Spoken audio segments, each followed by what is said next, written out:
Tell me how you found your way to being tapped to becoming the CEO of GoBundance.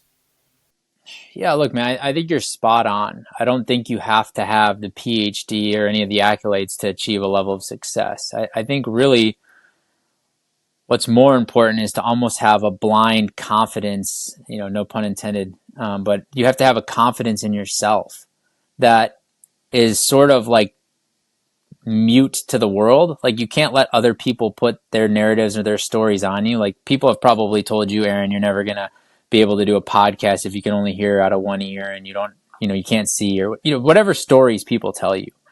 And Shaquille O'Neal did the same thing, right? Like, just because I might only be a quote unquote dumb basketball player doesn't mean that I can't achieve a level of success. And for me, it's no different, Aaron. Like I had to detach from the stories and the narratives that I had from other people. And it wasn't that they were out to get me. It wasn't that they were bad people. That's just general human nature is to try to protect us. So I'm going to tell you everything that could go wrong with entrepreneurship, or I'm going to tell you everything that could go wrong with moving to Austin, Texas. Or I'm going to tell you everything that could go wrong with leaving your job. And then you're going to make a decision.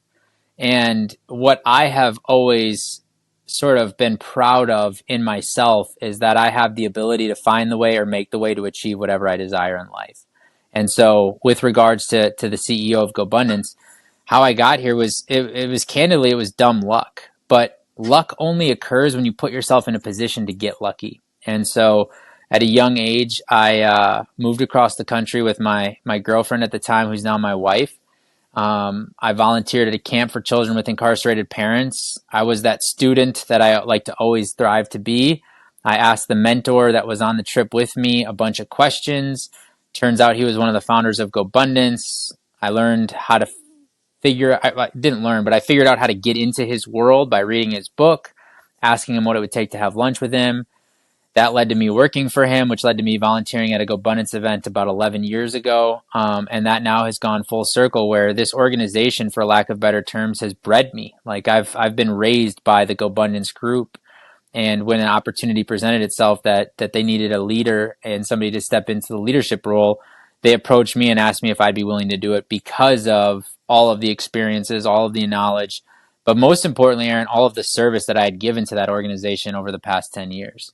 And so I stepped in as the CEO of GoBundance, not really knowing what the CEO of GoBundance really meant, not really understanding the power of leadership. Like I always knew the power of leadership, but the biggest lesson I've learned on this journey, Aaron, is there are leaders and there are leaders of leaders. And being a leader of leader is a whole nother level of leadership. It requires you to be humble. It requires you to listen. It requires you to be willing to take ownership for successes, but more importantly for failures. It requires you to eat a nice slice of humble pie pretty much every damn day. And it requires you to be learning based. And so I don't know all the answers. I don't pretend to have all the answers, but what I do know is that I am 1 degree of separation from every single person I need in my life to get me the answer I need. I just have to ask the right questions. And then I may have to serve that person in order to get them to be willing to serve me back and give me the answers. And so that's what I do with GoBundance. I serve, man. I'm just here to serve.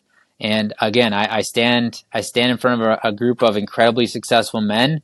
And I say, hey, I don't have all the answers, but here's a perspective I have. And let's ask this question and let's think about this. And I promise you I'm going to take massive action. I promise you I'm going to make a bunch of mistakes. But I also promise you along the way, I'm going to pause. I'm going to understand the changes I need to make. And I'm going to course correct with the feedback from incredible people around me to make myself the best version I can as a leader and a leader of leaders, which is very hard. There sounds like there was quite a bit of transformation, both personally and within the mastermind, within the tribe. Can you tell me first a little bit about your transformation from coming in as a member to becoming the CEO? It says the GoBundance. Look, man, I've never actually been a member. I've always been a volunteer of the organization. And there's been a ton of transformation in Candelier, and there's still a lot of transformations I'm going through. Like, unlike a cookie that gets cooked and is done and is baked, I'm never done. I'm always transforming. I'm always growing. I'm always evolving. And so, the transformation that I've been on over the last 2 years as CEO, I believe candidly, I'm just getting started.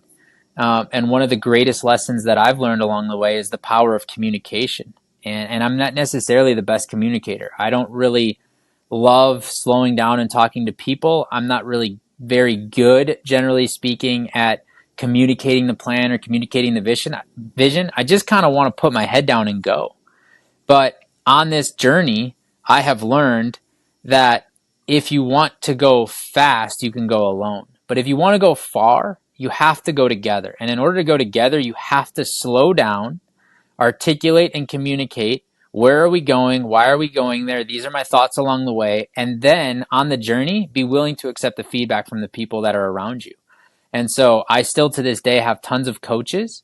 I have a CEO coach. I have a health coach. I have a concierge doctor. I have a speaking coach. I have a social media coach. So I don't pretend to have all the answers. I don't pretend to have evolved and grown into the person I need to be, but I do commit every single day to continuing to get 1% better. And if I focus on that 1% growth every single day, I know that the journey is ultimately my destination, and I will continue to evolve into the man I need to be, not only for the jobs I'm running, but more importantly, my family. I've got 2 young kids, a third on the way. I've got an incredible wife, and I'm not perfect, man. There's days where I say the wrong thing to my wife. There's days where I don't respond maybe the best way I can to my children. And what I do is I do reflect on it. I do then go seek the counsel of the people around me. How would you handle this? How would you do this? What should I have done differently? How could I have improved?